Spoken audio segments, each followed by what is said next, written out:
welcome to our second hour of Mast Appeal, the Saturday morning show where you can get some free and friendly advice from a Catholic perspective. I'm not going to give out the phone number because this is a pre-recorded show for Independence Day weekend as we celebrate our freedom of religion, our freedom of press, our freedom of speech, all the freedoms that we earned through the sacrifices of all of our military over the years. So I hope you're celebrating and resting as well. But if you missed the first hour, you want to go back and hear it. The show is produced by Ave Maria Radio, so you can go back to avemariaradio.net and look at it in the Substack. We had Linda Carl, author of Yoga Unveiled, fascinating story of her own conversion from being a yoga teacher and Reiki master to how God actually showed her what was wrong with those and why she should change. And now she points people to Catholic things. And we just finished speaking with Dr. Matthew Meehan of Hillsdale College in his new beautiful book, American Book of Fables, that is for every age group and for whether you're young or old or want to read it to somebody else or give it as a gift to someone else, you want to have a copy of the American Book of Fables, a brand new book that will last for probably another 250 years with this country as he took a sabbatical and traveled all over the country and wrote different fables or connected different parts of the Declaration of Independence to different geographic areas and those actual animals and landscapes. So it's amazing. It's beautiful. If you liked reading nursery rhymes or Aesop's fables when you were little, this will take you to the whole next level. And if you like geography or history, this will take you back to your love of our beautiful country. So there's a lot of good in that. So get a copy of American Book of Fables and, of course, Yoga Unveiled. In this hour, we have some exciting things coming up, too. A Catholic master herbalist wrote a book called Herbs That Heal, and I know many of you are interested in that.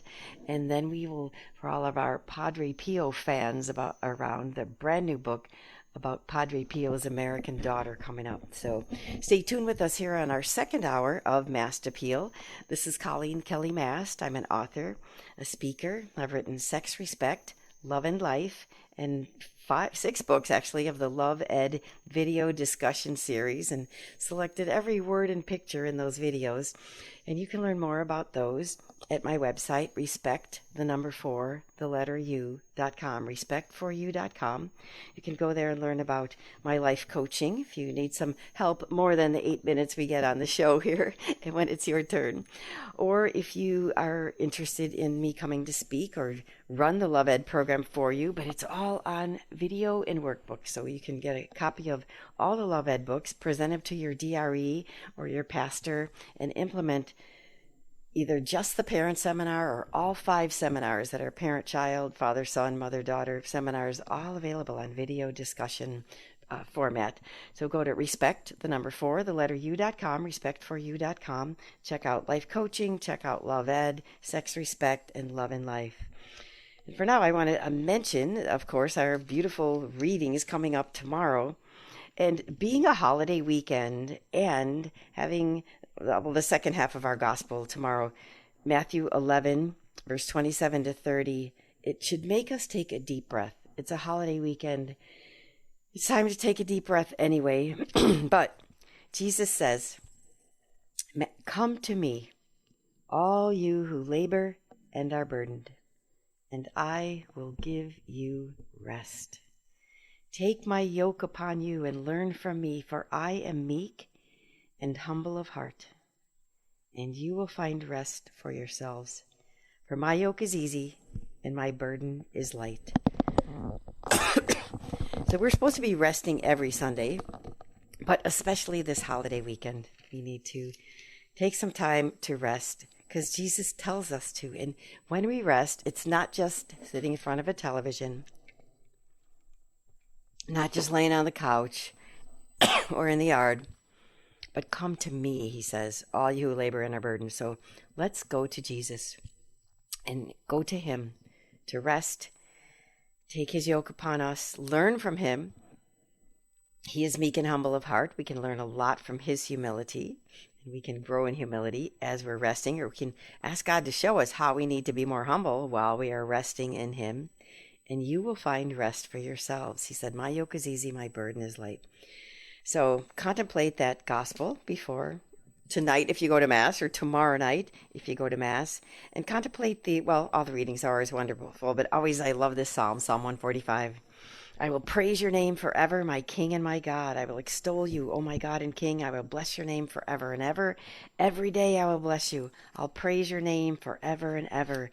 The Lord is faithful in all his words, holy in all his works. The Lord lifts up all who are falling and raises up all who are bowed down. And that's what we also try to do here on this show, Mast Appeal, when we're here every week, usually taking your calls. Today, this is our second hour of a pre-recorded show. A new pre-recorded show, not even a rerun, especially for you, so that we can learn more and get free, friendly advice from other authors. So again, if you want to know more about my work, you can go to my website, respect4u.com. And stay tuned if you want to learn more about how to be a herbalist from your house, what the roots of this in Catholic teaching. So some of you might be confused about that. You might be saying, okay, we just spoke about yoga being having religious roots that are in false gods. So what's the herbalist thing? Is that how do you use herbal medicine? How could Catholics use that without worrying about New Age or pagan influences? So stay tuned to hear about that. And of course, in our second half hour, we will be talking about Padre Pio's American Daughter with a Padre Pio expert here. So anyway, about this herbs, I'm excited about it. As those of you that listen regularly know, I have a master's degree in health education and teaching certificates in health science, physical education, and theology. And I love the way that God has asked me to reveal those, the way they go together, both our health of our soul and the health of our body. And so in this age when prescription medications produce so many side effects that are worse than the conditions they're meant to treat, a lot of people are searching for gentler, God-given alternatives. So the good news is that some of the most effective remedies on earth are growing right outside your door. And I've read some of these foraging books, and I know that when I pass up this certain weed in my yard or in my garden, I'm like, I know that's supposed to be good for something, but I don't know what it is. So this new book, just released by Sophia Institute Press, Herbs That Heal, is from a Catholic perspective as well as a health perspective. So drawing from this rich Catholic healthcare tradition, master herbalist Judson Carroll introduces readers to the world of natural healing through the plants God embedded in creation for our well-being, because that's way back to Genesis, right? He's given us plants for the leaves for medicine, he says, and the plants for food. So whether you live on a farm or in a neighborhood or even in an apartment with nothing but morning sun on a windowsill, Judson Carroll shows readers in this book, Herbs That Heal, exactly how to begin a simple, effective remedy garden of your own. So alongside Carol's instructions, Steve Cunningham adds real-world stories, including the now famous claim that one can feed a family of 4 for $10. We could be nourished if we ate more nourishing food, and demonstrates how herbs can become an easy, affordable, everyday part of our life. He lays out clear, detailed instructions on identifying, growing, harvesting, and preparing herbs safely and effectively. So we are privileged to have here with us this morning the second author of Herbs That Heal, Steve Cunningham. He's a husband and father of 4. He lives in North Carolina. He's the creator of the Sensus Fidelium on YouTube. And he has a BS in exercise science, Bachelor of Science, from the exercise science from the University of South Carolina at Aiken. And he has teamed up with Judson Carroll, this master herbalist and permaculturist from the Blue Ridge Mountains of North Carolina. So Steve, who's going to be on here in a few minutes, he teamed up with Judson Carroll, who started learning about herbs and their uses from the Appalachian folks. So he got it from especially the Hicks family of Beech Creek, where he was around when he was around 15. And so he hosts the Southern Appalachian Herbs podcast. So Carol is a convert to Catholicism. His passion is being outside, enjoying the woods, and his mission is to revive the tradition of folk medicine, which we could do today here in America, so families can care for their own ailments at home using the herbs God gave us for that purpose. So it's time for our first break, but when we come back, we're going to be able to speak with Steve Cunningham, who helped in putting this book together in a way that applies Judson Carroll's brilliant herbalism in a way that we can apply this to our lives every day. So stay tuned here for learning about the earliest centuries of Christianity, where herbal medicine was essential to the church's mission of mercy, where monks and nuns tended apothecary gardens, built hospitals, cared for the poor, brought whole nations to Christ through their healing work. And this book aims to continue that tradition. So we're going to go to our break now, and we'll be back in a couple minutes with Steve Cunningham and the book Herbs That Heal. This is Coleen Kelly Mast on Mast Appeal, and we'll be back in just a moment.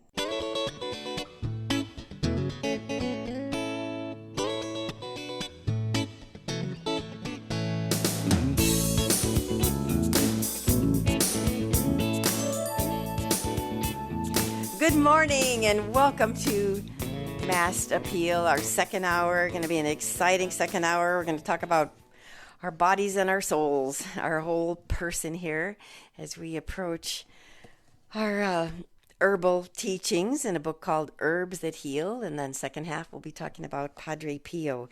So I'm excited about the Herbs That Heal book. It's a comprehensive list of essential herbs for common ailments, from colds and flu to cuts and inflammation and respiratory distress. And a saint biography is paired with each herb, highlighting a heavenly companion whose life inspires faith and whose intercession can be invoked for healing. So it's pretty exciting. Also contained are fascinating stories of remedies used throughout Christian history, including one that helped save a person experience a severe asthma attack. So we have here with us husband and father of four from North Carolina, Steve Cunningham, who helped Judson Carroll, the herbalist, put this book together. So welcome, Steve. Are you here with us on the phone? Yes, ma'am. Good morning. Thank you for having me. How you doing? Okay, I'm doing well, and it's great to have you here. So what made you want to team up with Judson Carroll and put this book, Herbs That Heal, together from a Catholic perspective? What was your motivation there? I just, I guess, to get the word out more. Judson's a genius on stuff like this, and he doesn't have that big of a platform. And you might, I don't know how many just your listeners know about Sensus Fidelium. It's got 400,000 subscribers, so there's quite a few people in there, and Judson doesn't have it. So, and I'm interested in the topic, so we just pitched the idea, and I'm shocked that someone said yes to it, and now we got a book. Okay, and you said Sensus Fidelium pretty quickly. So you have a YouTube channel called Sensus, Sensus, Fidelium, Fidelium. And what takes place on that YouTube channel that can help our listeners? It's pretty much Catholic sermons and lectures put into slideshows. So say like Father starts talking about Thomas Aquinas. Well, Thomas Aquinas' image shows up in front of you. So it's not just hearing, it's getting more of the senses going on. You can see it and hear it. Obviously, you can't touch it, but it's, 14,000 videos on there now. So pretty much anything you can think of on the faith is in it. Oh, my goodness. Bible study to, I'm working on the Bible readings for each chapter right now. You name it. Lepanto to the Cristeros to the San Patricios to the Rosary, the Scapular, and everything in between. Every saint of the day on Butlers and Garanger are all recorded on there. And obviously, sermons, there's about, like, some people might see one saint of the day for a day. I have 50 on some of these days. Oh, my goodness. I'm going to check that out. So that's Sensus Fidelium on YouTube. This is Steve Cunningham, who puts that together on our faith. So that leads me to the next question on this book, Herbs That Heal. Can Catholics use herbal medicine without worrying about New Age practices, pagan influences, witches' brews, things that they're afraid of, even though we know that this was the first medicine? Monks and nuns use it to heal people, and that's how we started hospitals, but things have changed so much. So people are afraid of, like, is this a witch's brew? Like, tell me how this matches with Catholicism. No, yeah, no. Like you hear about, I read about Carmelite. I read about Carmelite water from secular books. Wow. Yeah, and they got a photo. This one group in England has a photo of Saint Teresa, and talking about the Carmelite water. I'm going, holy cow! And they bring up Hildebrand and others like and monks but yes, you're right. It's our stuff. You don't have to be scared of it. Yeah, there are some New Age people out there, but there's New Age people and doing all kinds of different things. Just you got to know how to navigate, and that goes with the education and all that. Judson could get into bigger detail on this, and yes, it's just mostly like herbs. They grow out of the ground. So God gave them to us, and some New Age people might have hijacked this, but this is God's gift to all of us, right? Right. Yeah, I remember asking Judson one time, say, "Hey, how did we know all this?" He goes, "Well, God told Adam. Adam told everyone. He told Moses. Moses told everyone after that. Noah, and then Noah told everybody." I go, that makes sense now. Oh, that's right, because after everything got flooded, then Noah had to know everything to pass that on. Yeah, and we just recently on the show, I wanted to let you know this, Steve, just last month on the show, we had someone call in about St. Hildegard of Bingen. And so I've been reading her book. Actually, I have it at my side again. And I noticed that in your book, you quote her and some of the remedies that she has. She even has cookies, which I hope to cook sometime, that have different herbs and spices in them that heals us. So you're saying that God gave us all of this. We're supposed to use it. He gave it to us for a purpose, for our own healing, for our own remedies. And we don't have to worry about New Age practices or witches' brews because they may have hijacked something from God. But when we use this for a godly purpose, we use this for healing, which is what Jesus came to do anyway, that this is all good. That's what you're saying? Oh, yeah. I mean, okay. You see Judson quote this Father Kutzel in the book, and Judson republished Kutzel's book. Again, this was a priest out in Austria, I think, and he wrote a book on herbalism. And one of the lines in it was, imagine this good God. He's being sarcastic, but funny because he's talking about someone being sick. He goes, some good God decided to put all this stuff in the ground for us to use. And even back then, he had pushback. This was like the early 1900s.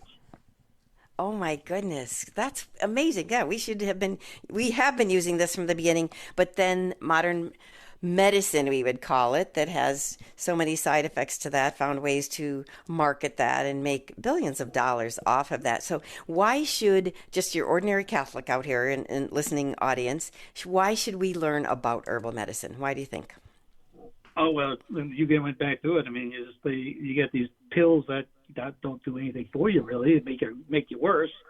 You said, I think you had a background in health. I was a personal trainer for years. I mean, I hated the nutritional part of it, but I can maneuver a way around it.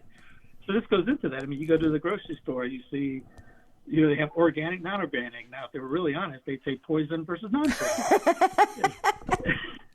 Same thing with medicine. You put a headache, and we want that instant relief, but then where's all these problems with obesity and liver health, and what is that stuff that you're taking really doing to you? And there's this natural stuff, man. I'm making my own medicine now. I used to never think about doing that. So if there's one of my little girls got a cut on her chin one time. And I remember reading about yarrow or listening about yarrow. There's a lady, Dr. Nicole, in the Northwest, who was on some shows, not Survival, but something like that. And she talked about cutting her hand one time with a knife, finding some yarrow, wrapping her hand yarrow around it, and stopped the bleeding. Well, I was growing it out front. She cut her chin. I went out, let me make a poultice out of it. Pull some leaves, chew it up a little bit, stuck it on her chin. Bada bing, the bleeding was done in like 2 seconds. Oh, my goodness. So this stuff works. I mean, I'm growing mullein out front, lamb's ear, which lamb's ear you can use like a Band-Aid. We have lamb's ear in our yard. What can I use lamb's ear for? Like a Band-Aid? Yeah. So over a Band-Aid from the store, you put that on, and it has antimicrobial stuff in there to fix your wound instead of a Band-Aid. It does nothing. Wow, what kind of, does it have to be an open cut for the lamb's ear to work, or any kind of like a bruise or sore? Well, bruise, you put arnica on it. Oh, okay, arnica. All right. Yeah, and I got arnica seeds literally right in front of me right now. But yeah, arnica does bruising. So we got kids, so they bruise all the time for playing. So we go through a lot of arnica salves. They get a bruise, put some arnica on it. You'd be amazed how fast the bruise goes away. Oh my goodness. Okay, but I do have to read the disclaimer first. In the introduction of the book, it says this information in this book is not intended to diagnose or treat any disease or condition. We are not health practitioners, although we hope that what follows can help you in relevant difficulties and troubleshooting. We always recommend that when in doubt, you do your own research, check with your healthcare provider, and the content in this book has not been evaluated by the FDA. We especially recommend that before proceeding with any of our herbal advice, you bear in mind potential interactions, either drug or herbal, and how they might affect you based on allergies, sensitivities, or underlying conditions such as pregnancy, nursing, or chronic health issues. You are your own and best health advocate. And I've known that for years, that I've been my own health advocate, even if I do go to see a doctor. So I just want to tell our listeners that, what we're saying here is not to replace you checking with your healthcare provider or interactions with medicines. We're just excited that we can return to what God gave us in the first place to heal us. Like right now, I did not know something I'm growing in my front yard, lamb's ear, can be a Band-Aid on a cut or a sore. What am I buying Band-Aids for when I have lamb's ear right here? Now, can I preserve that, Steve? Because here I'm up in Illinois and we only get lamb's ear when the sun is out, or those 3 months of the year. So are some of these you can preserve and use later? I don't know how you could keep lamb's ear over time outside. I mean, you could probably bring it inside and overwinter it. I mean, that'd be an idea. I mean, I didn't know that you could eat strawberry leaves, and that's beneficial for you. I mean, so it's not just stuff like dandelions to eat, but how many people eat strawberries? Obviously, I'm telling you to grow your own strawberries. Don't grab them in the store because it's one of the number one poison things in the world. But yeah, grow your own strawberries and eat the leaves. You can make a salad out of blueberry leaves, strawberry leaves, raspberry leaves, blackberry leaves, mulberry leaves, and there's more beneficial stuff in the leaves than there are in the fruit. Okay, if you're growing your own food, how do you keep from all the things that are in the air from polluting it then? Do you have to still wash it as much as you do herbs and produce from the grocery store? That's a fantastic question on that one, because yes, I mean, sometimes we do because you don't want to, a bird, poo-poo on it or something, so you don't want to eat that. You want to make sure it's kind of clean. But, I mean, the stuff going out of the air, like, I'll say chemtrails. But you could put... Yeah, that's what I was thinking of, yeah. There's people in Florida that have greenhouses, and you'll go, why do they have greenhouses? Well, you have greenhouses because the stuff coming out of the sky. You can grow sunflowers, and the sunflowers will take the metals out of the ground. Oh my! Sunflowers take metals out of the ground? Oh my goodness! I'm learning so much. Okay, the music's playing. We'll be back to talk to Steve Cunningham, co-author of the book Herbs That Heal. We're going to talk about the table of contents, what contributions he made to this interesting book, and learn more.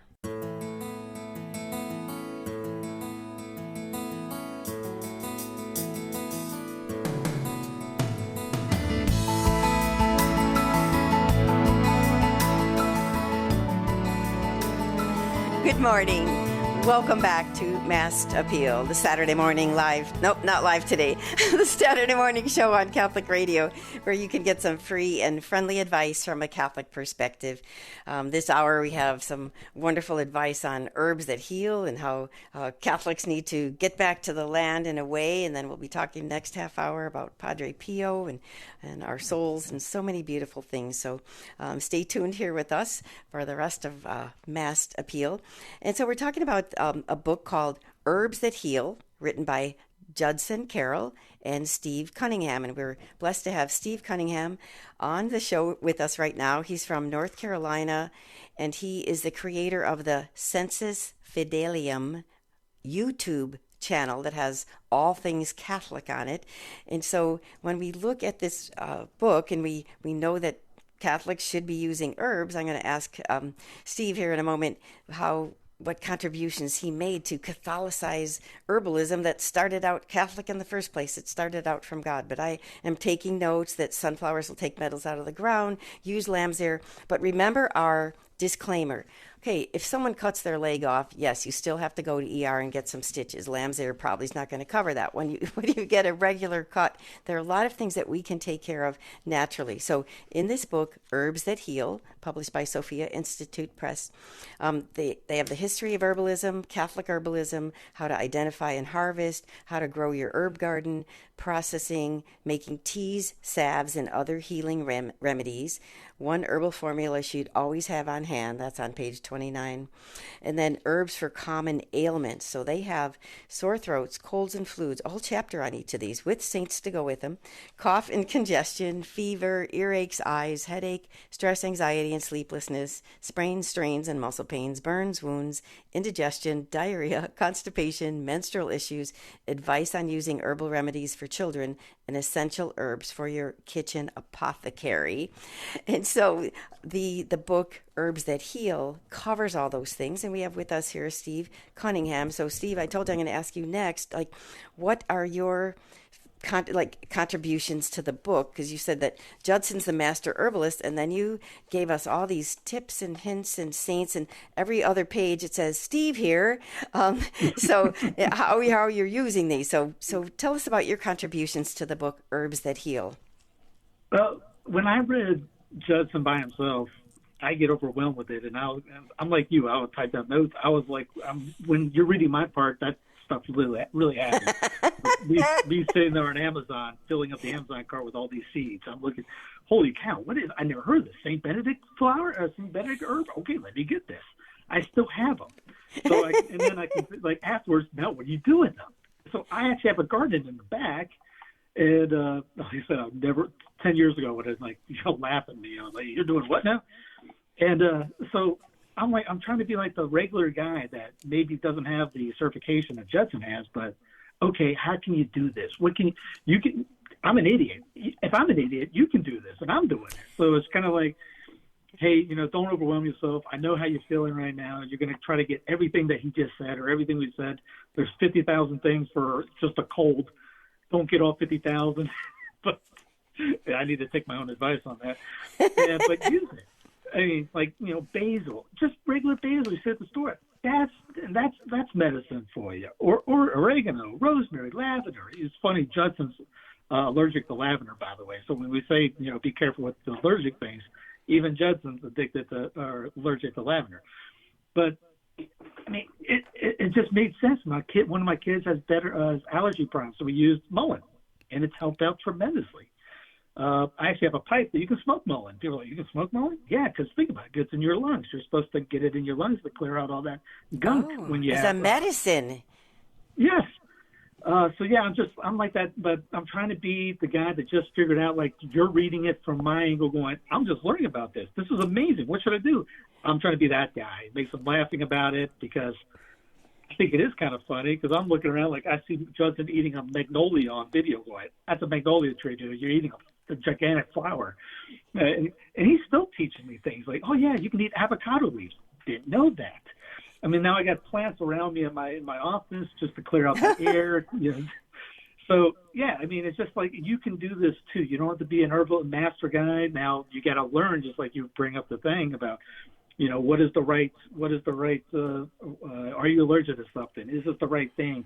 Don't take it while you're pregnant. Different, because things of this do work that way. Mm-hmm. But you start learning about it, reading about it, just more than just like an emotional, hey, I'm going to do this right now. Be sure to do your homework, do some due diligence. Make sure you get the right, don't just buy an herb off Amazon. Make sure you find the right stuff like mountain rose herbs or something like that. I mean, right now I got mother's wort right next to me that I'm going to make a tincture out of. Totally easy to do. Just vodka, herbs in a big mason jar. Bada bing. Then you got medicine for a year or 2 years, or how many people are in your family? 7 years, depending on what it is.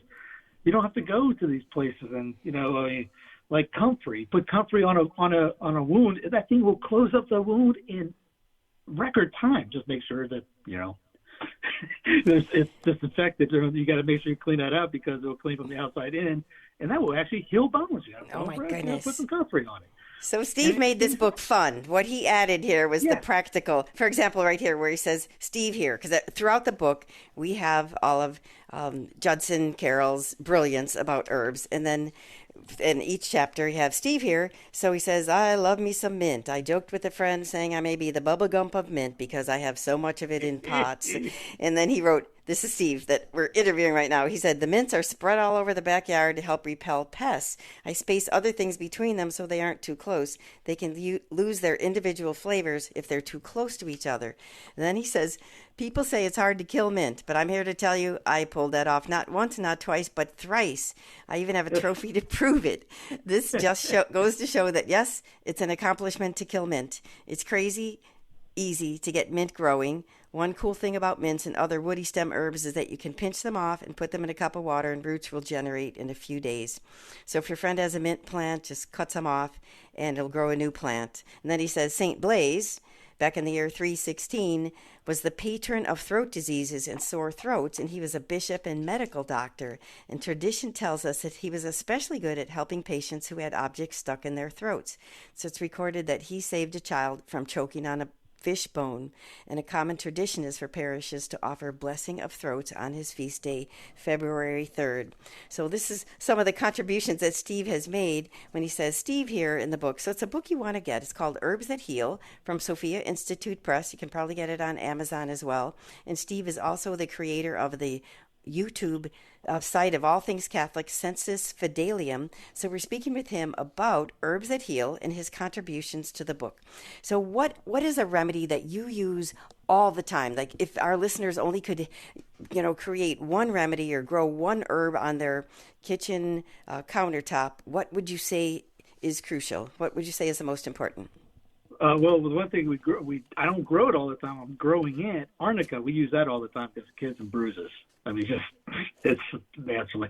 I make my own sleep tincture, and it's not because I can't go to sleep. I just want to sleep better. So I'm growing passion flower. That's an easy one to grow, especially no matter what zone you're in. You can grow passion flower, basil. I'll say basil. You can grow that anywhere. That's an easy thing to plug and play too. Awesome. This sounds wonderful. Okay, get a copy. Herbs That Heal by Judson Carroll and Steve Cunningham. Catholic Home Remedies to Forage and Grow. Thanks so much for being with us here today, Steve. God bless you in your work.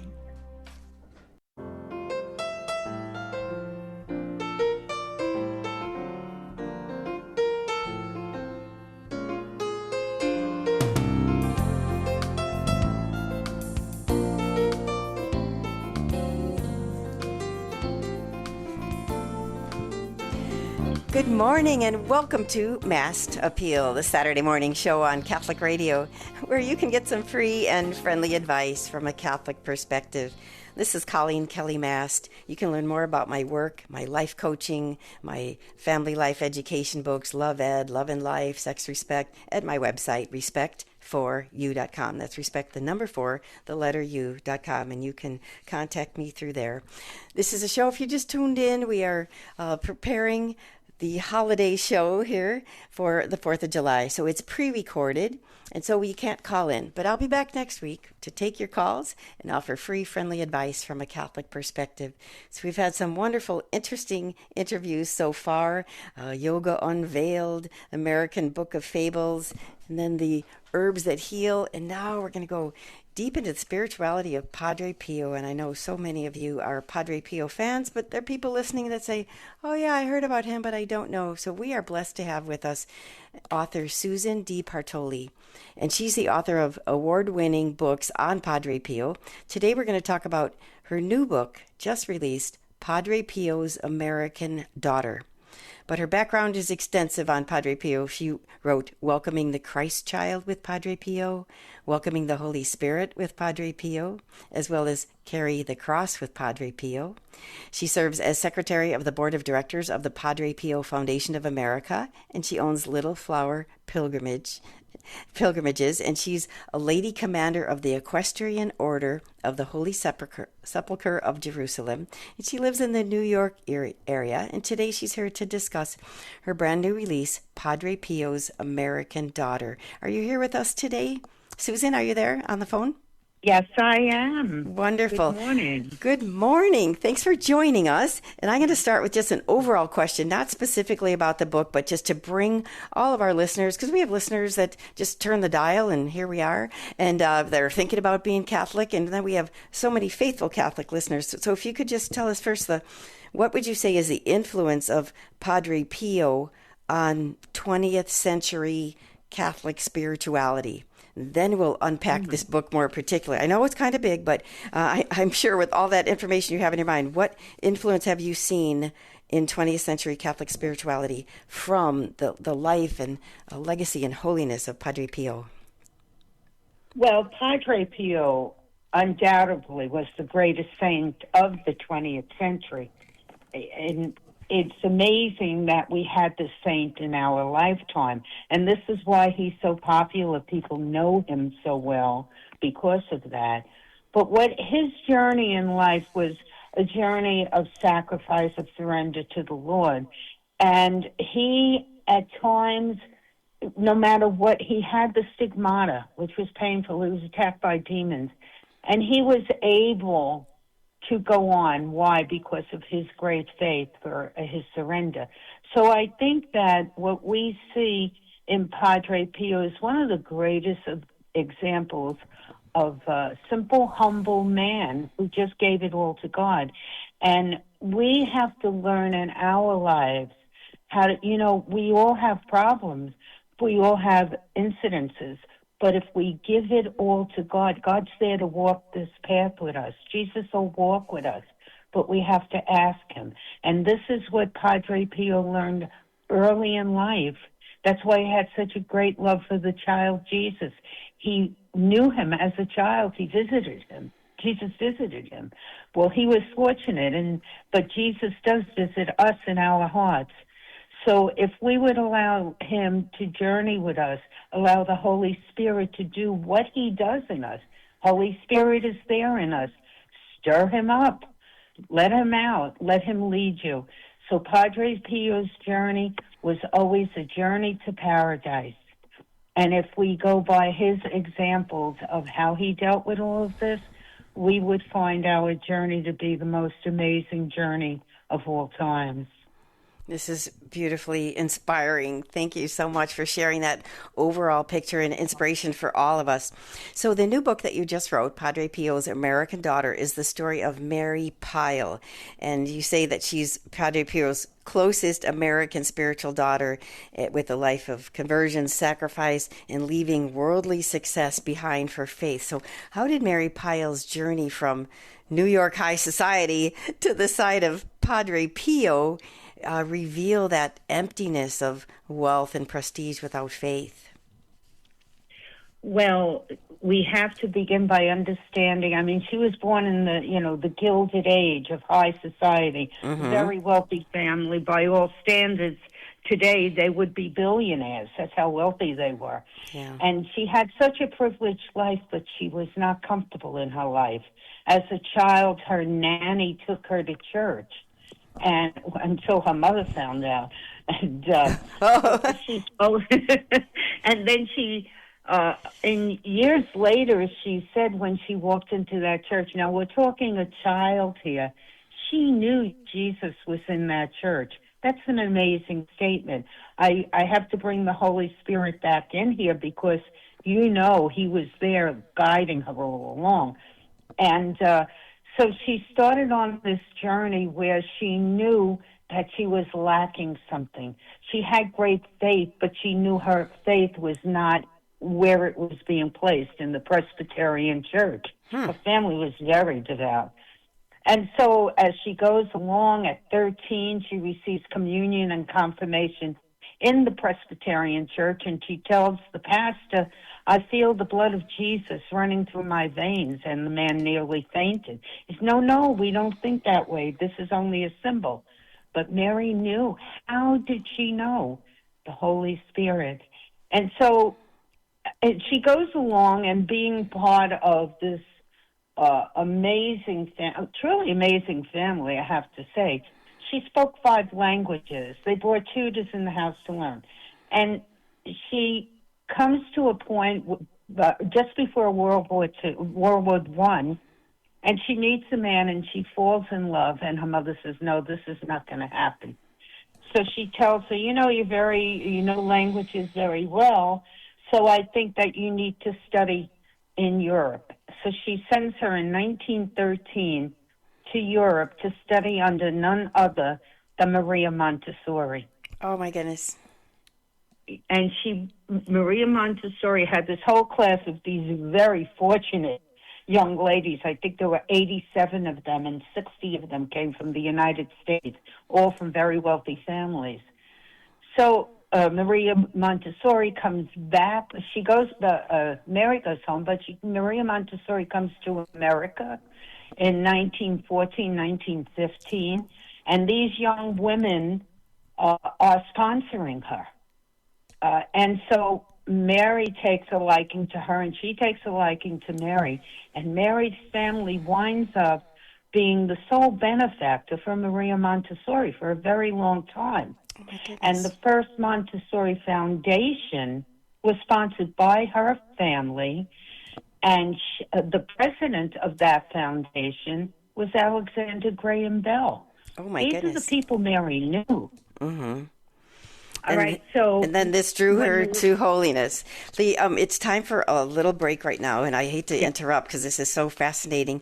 So we're going to go to our break, and we'll come back to talk more with Susan DiBartoli, author of Padre Pio's American Daughter, the story of Mary Pyle, and maybe we can talk about how that her conversion tested those relationships, her social standing, and her willingness to sacrifice everything for Christ. How did she become holy? And maybe how her relationship with Padre Pio was so unique. So we want to hear more from Susan DiBartoli. We'll be right back after this message.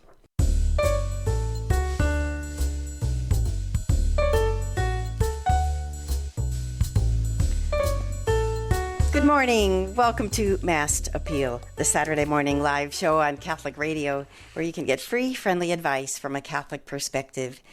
Not giving out the phone number. This is a pre-recorded show for our holiday weekend of Independence Day, and we're speaking with Susan DiBartoli, the author of Padre Pio's American Daughter, the story of Mary Pyle. And I want to get right into it because we just have 6 minutes left. So, Susan, how then did Mary, in this privileged life and her connection to the Montessori school and connection to the wealth and prestige, how did she get connected to be Padre Pio's American spiritual daughter? Okay, so when Maria Montessori goes back to Italy, she asked Mary to come with her and be her interpreter. And she did, in fact, work with Maria Montessori for 10 years. But now she's exposed to what she wants, the Catholic religion. And in 1916, she becomes a Catholic, and her family disinherits her. Ooh. And she didn't care about the money. She never did. But she cared because she lost what she felt was her mother's affection. And so she goes along, she does her job, and in 1923 she hears about this monk who got the stigmata. So now things start to happen really fast. So she had in 1918 she hears about it. Then in 1923 she decides she didn't want to see him before. She felt it was out of curiosity. A friend of hers asked her to go with her to meet Padre Pio in October of 1923. And so she agrees, and she goes to meet him in San Giovanni. And when she finally gets in to see him on October 4th, the feast day of St. Francis, she kneels down before him, and he says to her, "Remain here." And she says, "I can't. I have a position, whatever." And she leaves. And she goes back to England with Maria Montessori, but she's so restless. A month later, she says to Maria Montessori, there is a saint living on a mountain, and I wish to be near him.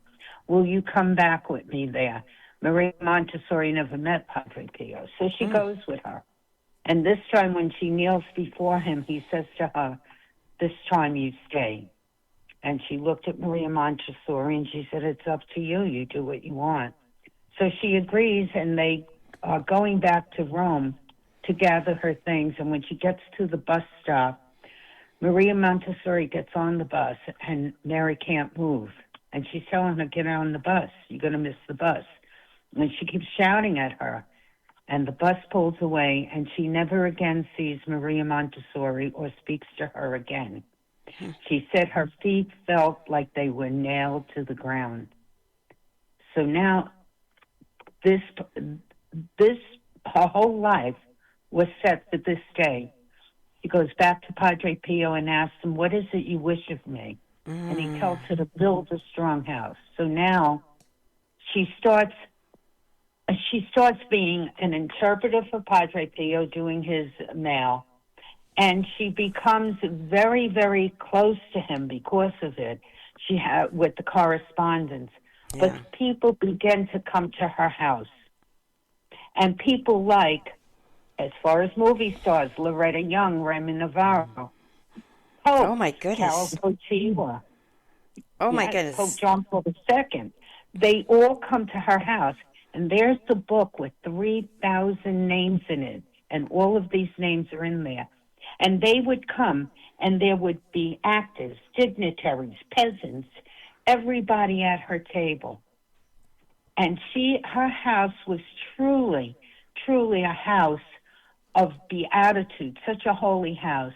But for Padre Pio, this was his house. Mary wondered, why did he tell me to build a strong house? But when Padre Pio's mother became ill, she knew, because she died in Mary's house with Padre Pio at her side. So this house was his home away from the friary, but not a home that he would say, let me go visit Mary. No. No, just where he would meet people when other people came in town, the dignitaries came in. Got it. Well, no, he didn't go there to meet dignitaries. Oh. He never went there socially. He went there for the sacred hours of his life. Oh. When his parents were dying. Both of his parents died in Mary's house. Mary took care of both of his parents. And his father lived with Mary for over 20 years. And this was truly a house of hospitality.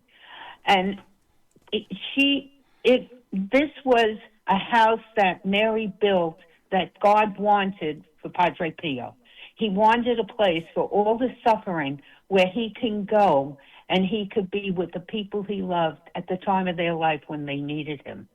Oh my goodness. And Mary stood faithfully at Padre Pio's side. She was next to him when his mother and father died. And when Padre Pio's mother was dying, Padre Pio, Mary reconciled with her mother through Padre Pio's little interjections here and there. He got the two to really solidify their relationship. And while his mother was dying, Padre Pio goes to Mary's mother and bilocates and tells her his daughter that his mother is dying and her daughter is taking care of. Thank you so much. What a beautiful story. So we're speaking with Susan Di Partoli. You've got to get the book, Padre Pio's American Daughter, the story of Mary Pyle, Padre Pio's spiritual daughter.